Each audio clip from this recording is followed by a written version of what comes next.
C'était dans l'une des somptueuses salles du Palais des Congrès qu'a abrité la deuxième édition du concours Miss Cravel 2023. Elles ont été 15 candidates sélectionnées à ce prestigieux titre, représentant ainsi les différentes régions du Cameroun, du nord, du sud, de l'est, de l'ouest. Elles ont fait montre de leur talent. En effet, cette cérémonie a été sanctionnée par la présence d'illustres personnalités, sans toutefois oublier la présence de nombreux artistes, humoristes et danseurs, notamment Darina Vitry, Nel Cruz et bien d'autres. L'ouverture de cette cérémonie a été effectuée par le mot de bienvenue du PDG du groupe Global Travel et Services en la présence de Marc Donald.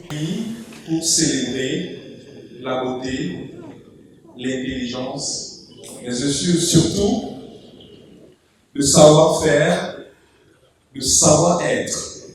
Tout cela qui fait la particularité de l'entreprise Global Travel and Services. La célébration au service de la beauté était véritablement au rendez-vous à ce jour, avec des différents passages des Miss qui faisaient monter la température de leurs fans, mais également du public venu d'ailleurs.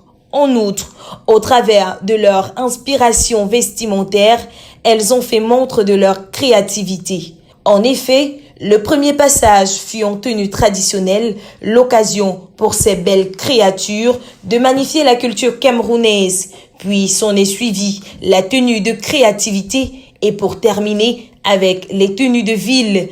À cet effet, chacune d'elles devait présenter et défendre son projet tournant décisif et très stressant pour nos 15 finalistes, car c'est sur ce passage qu'elles ont véritablement été attendues par les membres du jury. Ils sont montrés très pointilleux au travers de leur attitude.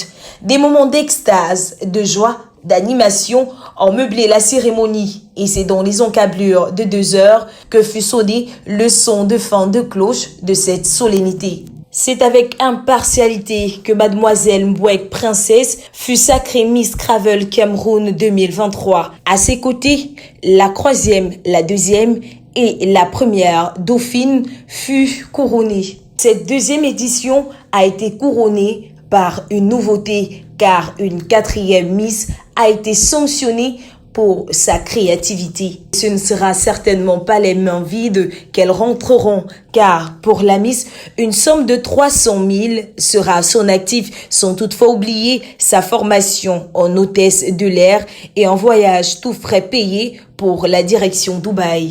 Je suis contente parce que j'ai réalisé l'un de mes rêves, celui de devenir ambassadrice d'une entreprise et représenter l'image de l'entreprise. J'ai aimé l'expérience, c'était vraiment agréable et unique. Je compte éveiller les consciences des jeunes sur les dangers de l'immigration clandestine. Par ailleurs, les informer sur les alternatives légales, surtout les alternatives qu'offre l'agence Global Travel and Services. Grande fut également sa joie pour le promoteur et par ailleurs le PDG du groupe Global Travel et Services. Je suis très heureux. Je voudrais déjà remercier le comité d'organisation. Il faut dire que c'était une aventure assez complexe parce que sur 4 villes, nous avons pu rassembler les meilleures filles autour de la beauté, du tourisme et du loisir. Depuis Kribi, Douala, Yaoundé et Bafoussam, nous avons pu aujourd'hui choisir celle qui est la plus belle au Cameroun dans le domaine du tourisme et du loisir. Miss Cravel 2023, c'est terminé aujourd'hui. Rendez-vous pour l'année prochaine, c'était vraiment un plaisir. Je voudrais remercier déjà tout le comité d'organisation, les présidents du jury et surtout celles qui ont participé à cette compétition, les finalistes surtout. On ne saurait oublier la satisfaction du président d'organisation. Nous sommes très ravis, très contents de l'achèvement de cette deuxième organisation parce que c'est un bébé de 2 ans qui est en train de faire ses pas. Et cette deuxième édition a été spéciale parce que les Miss nous ont véritablement satisfaits et nous pensons que dans les échanges à venir, nous aurons encore amélioré certaines choses. Cependant, malgré les péripéties au cours de l'organisation de cet hémicycle, il n'en demeure pas moins que les organisateurs, les invités et les participantes sont rentrés satisfaits avec chacun des souvenirs assez particuliers et mémorables de cette cérémonie. Toutefois, l'on ne peut que souhaiter du courage et une bonne continuité pour le PDG du groupe Global Travel et Services. Et surtout, n'oubliez pas le prochain rendez-vous l'année prochaine.